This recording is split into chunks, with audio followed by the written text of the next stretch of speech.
alcohol damages a woman. With great insight into these motorcycles. A little later on, we'll be talking with John Doherty of Atlantic Motorsport Park. But right now, we have John Kempster, who is president of the Atlantic Motorcycle Competition Riders Association. So, John, we have a very exciting weekend coming up at Atlantic Motorsport Park on July 29 and 30. 29, 30, and 31st. 3 whole days. 3 days of vintage motorcycle racing. Vintage, not just motorcycle racing, which is fun and exciting enough all by itself. No, these are the old heroes. We have former Canadian champion Kurt Liebman. We have 5-time maritime champion Johnny Ramsey. We have Todd Henning, who's a North American vintage champion. We have Stu Rogers, who I met at Daytona last year, and Stu's carrying a couple of #1 plates as well. And Stu will be bringing some really interesting British machinery here all the way from England on his North American vintage tour.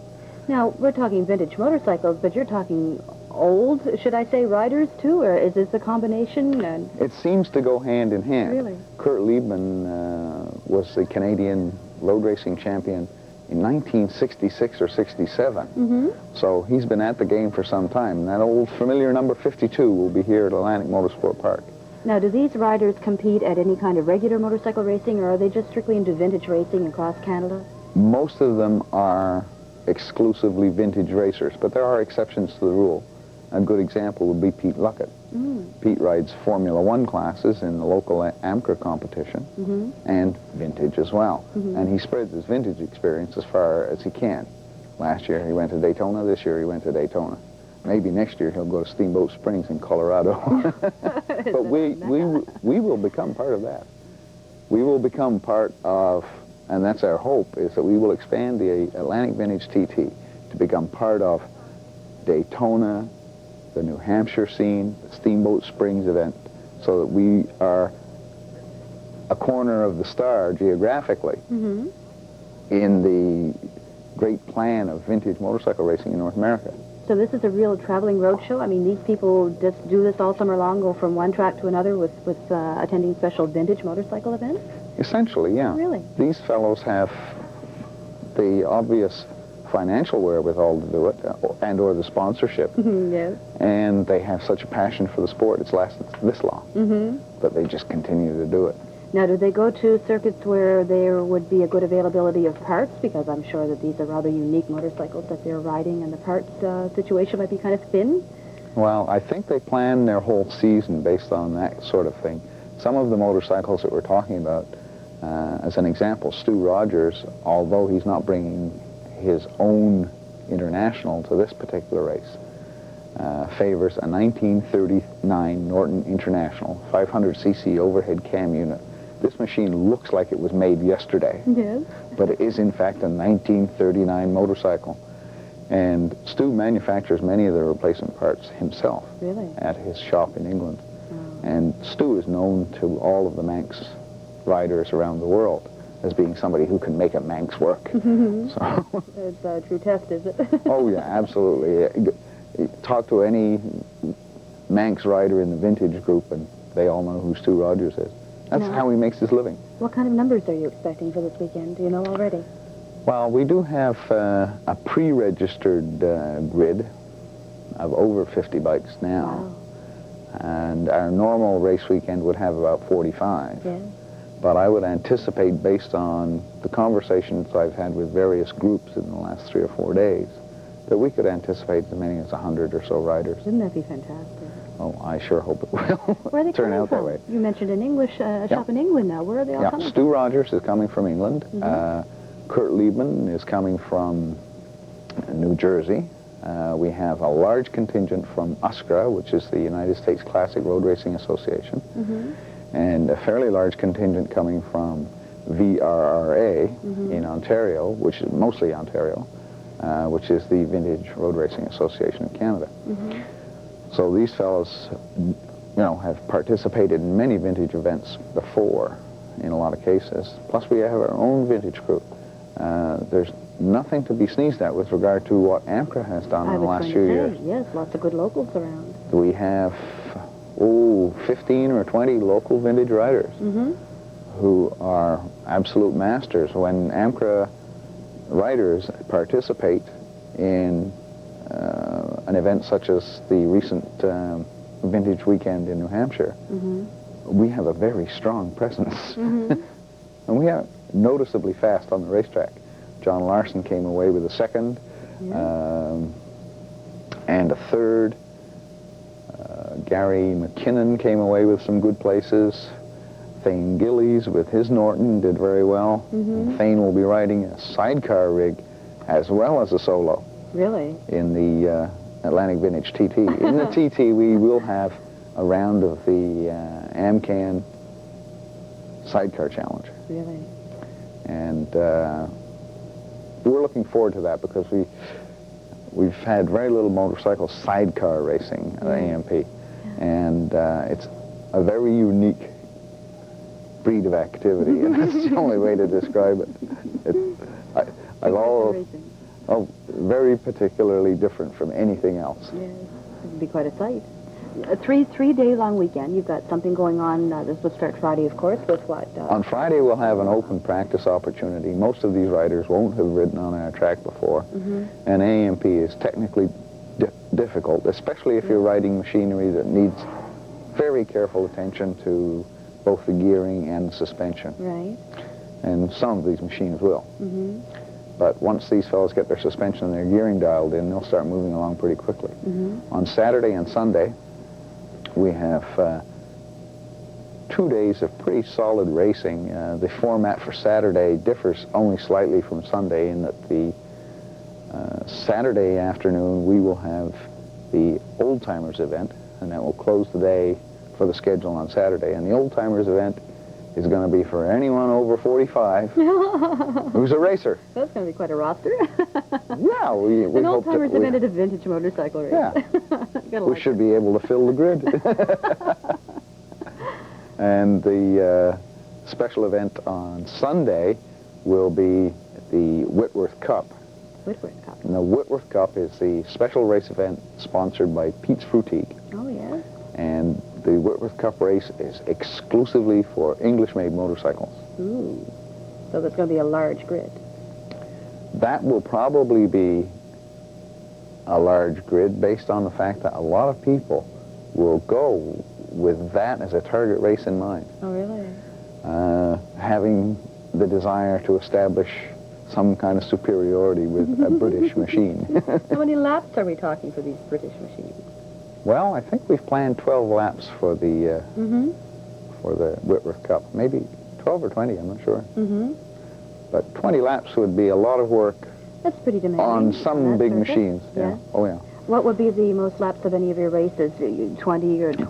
20s are the max. Yeah. There'll be some 12s, mostly 12s, and 12, 15, and 20 will be commonplace. We'll probably only run 10 laps of the Old Timers race. Well, maybe just in case there's some of those fellows have not been riding a lot. I suppose, yes, a sudden strain. No, it gets you tired out pretty quickly. AMCRA has been working on this a long time. Well, a good year. Oh, at least a year. Yes. The basic intention of having a homegrown vintage event was something that we've been working on probably in our minds for at least a couple of years. And the thought was simple, and that is that Atlantic Motorsport Park and the kind of racing that we do at AMCRA fits so well into the vintage mold. Why is that? I guess it's because we operate from a volunteer source rather than from a promotional source. Oriented, yeah.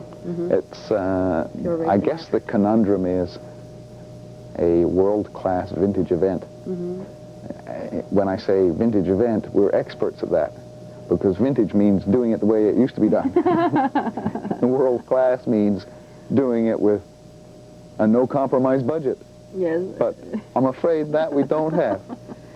As world-class as we can get, it's pretty darn good. All I can do is offer all of my thanks, and certainly the club's responsibility and thinking about this really hands the big thank you to British Cycle Supply and Pete's Frutique for all of the promotional work that they've put into this. Major sponsors.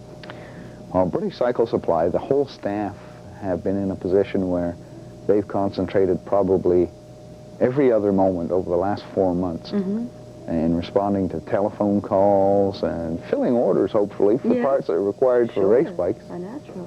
But they've been very busy concentrating on the Atlantic Vintage TT. And Pete Luckett of Pete's Frutique has been busy trying to find more things to do. I don't know why, but nonetheless, Pete's been enthusiastic right from the beginning, and as we get closer to our date, Pete becomes even more enthusiastic. Something to see. Oh yeah, I'm quite sure that you'll be able to buy racing lettuce pretty soon. Racing stripe packaging, checkered flake packaging. Now these are local sponsors. I mean, Pete's Boutique, obviously, here in Bedford, located in Bedford, and British Cycle Supply, not far away either. Well, British Cycle Supply and Wolfville sell product and service to the world. They're a very successful little company. They are probably, they're the largest mail-order motorcycle organization in Canada, no question. Yeah. And probably when it comes to outfitting replacement parts to British bikes, I suspect that they're the biggest strength in North America. Now I can imagine the kind of trailer they're going to be bringing with them to AMP, stocking just about everything that he thinks might break, which might be the whole storeroom. Well, I'm sure it would be difficult to anticipate everybody's problems, simply because in a vintage event, we're going to have motorcycles that cover such a huge span of time. We're going to have machines dating from probably before the Second World War until 1973 or 4. What is the official definition of a vintage motorcycle? That's a little hard to describe. The rules and regulations that describe vintage period are probably much more complicated than any other form of motorcycle racing. We have categories that are based on time frames and technology frames. Oh, yeah? And in period 1, our motorcycles up to 67. Up to, from whatever time. Whatever, to 67. To 67, and then from 67 until 72 is called period 2. Now, these particular 2 periods are broken down with various types of technology. Beyond those 2 periods, there's lightweight super vintage, middleweight super vintage, heavyweight super vintage. Oh, my dear. And in the heavyweight super vintage, you're talking about the technology up until 1972, which included disc brakes. Okay. And this is also true of the middleweight and lightweight vintage. Okay. Now, prior to 1972 disc brake technology, you have the period 2 bikes. And you're doing the scoring, are you, John? It rattles around a lot because depending upon the size of field, for instance, at Daytona last year, there were 14 races and there were 681 entries. So they had a large number of categories. Yes. And in the large number of categories, they had pre-1940, they had 1940 to 1950, 1950 to 1960. And these categories were, of course, chosen because of the number of entries. We will not try to expand beyond the number of reasonable entries for a given class. If we have, for instance, 5 or 6 period 1 lightweight bikes, which is also a breakdown. There's also a breakdown in the lightweight. Probably. There's period 1 250, period 1 350, period 1 500. Sure, yes. So we may combine some of those classes depending upon the number of entries. What does it take to make a class? How many vehicles are well, if we have 10 bikes in each class, I'd be tempted to run those 10 bikes. If we had 5 or 6 bikes in each class and the comparative performance figures were close, I'd try to run 2 classes together. For instance, period 2, 350 and 250 will probably have very, very similar lap times. Now, do you get very nationalistic about this kind of thing? Are there U.S. motorcycles and Japanese motorcycles and British motorcycles and Italian motorcycles? Any class definitions or distinctions there, or? Well, I think from a rider point of view, perhaps this is a rerun of World War II. Heard somewhat of that argument before. Some of these fellows will be out there trying to show the strength of their British machinery over the Japanese machinery, and the Americans, of course, will be close by with the British, but not necessarily in the same camp. Yes. And some of the European machines, German and Italian, well, they'll be surrounded by very questionable riders. So this is going to be something to watch both in the paddock and on pit lane and on the track. Oh, one of the fun things I really like about vintage events is that regardless of the motorcycles involved, you get such a tremendous cross-section of racing experience when all of these people gather together. Yes, and if you think that the average vintage racer has perhaps 15 or 20 years of racing experience, and you combine 100 of those guys whose experience has been intermingled in places, but at other times has been very much removed from the experiences of what you were used to. It's filled with all kinds of stories and experiences. Really fascinating. So I'm sure that there's at least 2 weeks worth of anecdotes, 3-day weekend. And it would be something, too. You want to bring your video camera and make sure the audio is working as well. I mean, the sound. So some of these old single-cylinder, they're so noticeable. You can tell right away that you're not listening to a nice modern Yamaha or Honda. Oh, there's certainly some music here. I think maybe it was the vintage guys that invented power band. They just wanted to talk about music. However, the video will have one shortcoming, and that is it will not be able to pick up that perfume of racing. Oh, Castrol-R. And I'm sure there'll be much of that. Yes, I can imagine. Those old Maxes will love to ride on the Castrol-R. It's the only thing that can really lubricate the engine well. And there's nothing that can... Just because the system is so designed. Stimulate the memory, like that kind of a smell. That'll be fantastic. I never thought about that. One of the things that's happened is that people have actually purchased Castrol-R so they can add a little bit to the fuel, just so they can fill the air with the right atmosphere. So anybody who's got some hoarded in their basement, bring it out to be able to sell it. Oh yeah, I'm sure there'll be a few dusty cans unveiled. Isn't that something? It looks like it's going to be a really great weekend. I hope, of course, weather regardless, I hope we have good weather, but it's going to be a rain or shine event, eh? Oh, absolutely. I hope Mother Nature is cooperative. Of course, that will make the world better for all of us, but even so, our surface is pretty good for traction even when it's wet, so I think we can enjoy a good time. Now, do you know what the ticket prices are for AMP for that weekend? Ticket price for the weekend is $12. For the whole weekend? For the whole weekend. That includes the camping and so on and so forth, all of which is available. All the frivolity and free access to the paddock and... Free access to the paddock. Lots of people want to bring their cameras and take pictures of some of these valuable old bikes. Yes, it's true. As I was saying, some of these machines are fairly old, and often some of these old single-cylinder machines like the Norton Maxes, the Norton Maxes are starting to establish a real collector's value. Really?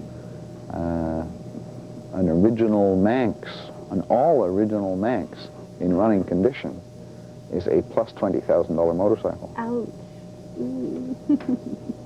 Well, we'll hope that we won't have any major problems with dropping any kind of the really expensive ones. But... Well, fortunately, the Manx slides along very well. Does it? Yeah. Well, maybe that's why it lasted. Not very much sticking out. This should be interesting to even wander through the parking lot for the spectators, too. I'm sure you'll see lots of old Indians and old Sears or whatever can make it to AMP. Well, I'm sure there'll be lots to look at, because on Sunday, during the midday portion, during the lunch break and so on, we're going to have a show and shine. Oh, great. And it'll be a lot of vintage bikes from the Atlantic Vintage Motorcycle Society will be controlling a nice show and shine event, so there'll be all kinds of things. Oh, yeah. I'm looking forward to seeing some of those big 650 Enfields and stuff like that, all those old slopers. Well, like I say, even though we've been talking about it for over a year, you people have been doing an awful lot of work, the great sponsorship from the 2 local sponsors that you've had. And John Doherty was saying earlier, it's probably the largest entry for a motorcycle race at AMP in its history. Certainly, I certainly hope so. We haven't had that many that are going to come close. And this is, what, 2 weeks away still? You may get some last-minute entries, people who just can't refuse the urge. Well, I'm sure, based on the conversations that I've had with both the VRA and the United States Classic Racing Association, that although people have not pre-registered, the only reason they haven't pre-registered is they were rather hesitant about whether or not they would successfully have their machines ready. I suppose. And those that have obtained their parts and necessary machine work and things back from the paint shop and so on, those people have been struggling very hard to get their machines ready for this weekend, yes, and have succeeded in doing so, know that they can register at the event. So if it became a win or lose situation on the last day and they happen to get everything together, they'll be fine, there. they'll be here. And you'll make room for them. Oh, absolutely. The closest type of a vintage race that would be available to them would be where? Well, the next thing on a comparative basis would be either Motorsport or Laconia. If we look at it on an international basis of North America, I would like to think that the Atlantic Motorsport Park event will be comparative to Daytona, Steamboat Springs, Laconia, or Motorsport. I'm sure that this will be the best attended motorcycle vintage race in Canada this year. And the beginning of a tradition for AMP. I certainly hope so. I hope so, too. We're going to work hard at it. I know you have. Good luck with the event, John. We'll be talking to you after and probably during, too. We'll make sure we get the camera up and have a look. But oh, thanks, Debbie. I hope we can see all kinds of interesting things in the paddock and on the racetrack. Thank you, John. Thanks. In case you haven't noticed the new backdrop, we're not in the studio. We happen to actually be at the News Rack in Bedford, which is owned and operated by Mr. John Doherty, who is here and taken some time out of his very busy evening to give us a few quick minutes on the vintage motorcycle race coming up. Hi, John. Hi, Debbie. How's business? Business is great. Yeah, especially when we're here bugging you. Yeah. Thank you very much. My pleasure. Looking forward to a good weekend? Yes, if it remains as punishingly hot as it has been through the first part of the summer, it's going to be good for turnout, but hard on a lot of people. Encased in the hides of dead cows, under a blazing sun, exerting yourself forcefully. Should be tough on those competitors, but that's okay. Safety regulations, you need the same type of helmet as if you were running modern motorcycle. You don't. Nothing different at all. No. So, some guys try to affect a vintage appearance in that they do not festoon their leathers with all kinds of exotic colors, because back in the proper vintage era, which was more than 25 years ago, most people just ran straight, solid black leathers and fairly plain helmets. And you'll see some guys out there like that, but most guys are wearing state-of-the-art modern protective clothing with the colors as bright as what you'd find on any South American parrot. What does TT stand for? TT stands for Tourist Trophy, and the Tourist Trophy was given out first, I guess, in 1907 at the Isle of Man TT, which was a race around a 37-mile, what is now a 37-mile course on the Isle of Man, halfway between Liverpool and Dublin, the Irish Sea. And it was originally for road-based machinery, and it was a testament to the reliability and durability of equipment as much as speed, and of course of the endurance of the riders, because the roads were more primitive, and certainly the machinery was very primitive in those days. It was at the embryonic stages of any kind of racing machines. I think if you want to go really far back in racing, I think the first races ever held anywhere were held in France, and the French used to run on open road circuits. It didn't take long before they wanted to race in England, but couldn't because of the nasty laws they had in place where the vehicles partaking in any speed contest had to be preceded by a man on foot carrying a red flag. And that's why motor racing became very popular in the Isle of Man, which, although it may fall under the reign of Queen Elizabeth and all her dominions and possessions and whatnot, they've had an independent parliamentary government for over 1,000 years and had their own rules and regulations on the road. So it became a mecca for both automobile racing, which really doesn't have a very large presence in the Isle of Man anymore, but it certainly was the focus of attention for motorcycle racing. It was probably due to the stringent road regulations that they had in Great Britain that circuits such as Brooklands got built, where they made purpose-built racing facilities. And that was kind of a round banked oval, very big, very fast. And you know, even in the 20s, guys were roaring around there, speeds in excess, average of 120, 125, 130 miles an hour. The good old days. So, yeah, we're going to get a touch of the good old days. So did our track too. Yeah. In countries like Italy, Germany, and the United Kingdom, vintage road racing is very popular and has been for a long, long time. There were different periods that motorcycles are classified to run in under vintage regulations. But basically, there's been a strong movement in Britain. Older machines, which wouldn't be considered vintage, they'd be considered pioneer in the very, very early times, really do not run in speed contests so much now as they just do in point-to-point things like the London to Brighton Rally, which is open for vehicles of a certain age, both two-wheeled and four-wheeled and three-wheeled in some cases. But what we're concerned with our race is pretty well machinery manufactured since 1946, post-World War II, right up until about 1972. And some very fast equipment was made in those times, and a lot of primary development in engines and chassis, the fruits of which are still being sampled today on the racetracks, will be evident in an earlier form in the machinery that you'll see on the track. But they're very capable machines. They're capable of lapping AMP at some of them at speeds almost comparable to what's being turned now by production class machines. Yep, and some of the riders, of course, although they may be in their 40 to 50 age range, have been racing these machines sometimes for 10 and 15 years, and the machines are very well set up. They know them inside out, and they can put on a hell of a good display. Well, AMP is new to quite a few of them too, I'm sure, although maybe in the few years they've been here, not so recent, but... There's been a few people down, like Tom Falds with his AMCRA Classic Racing Team from Toronto. He'll bring 3 machines down and fire up Johnny Ramsey and his bike that won the vintage race in the Formula 750 class at Daytona, I think 6 times. He'll be here, and Tom will have a Manx Norton as well. So anybody who wants to see real good high-performance motoring, they'll see it. Yep, AMP, July 29, 30, and 31. Yep. See us there. And of course, if you've fallen in love with the T-shirt that John Kempster is wearing, it's a special edition and will be available for sale at Atlantic Motorsport Park on that weekend. That's been Motorsport Atlantic for tonight. Stay tuned.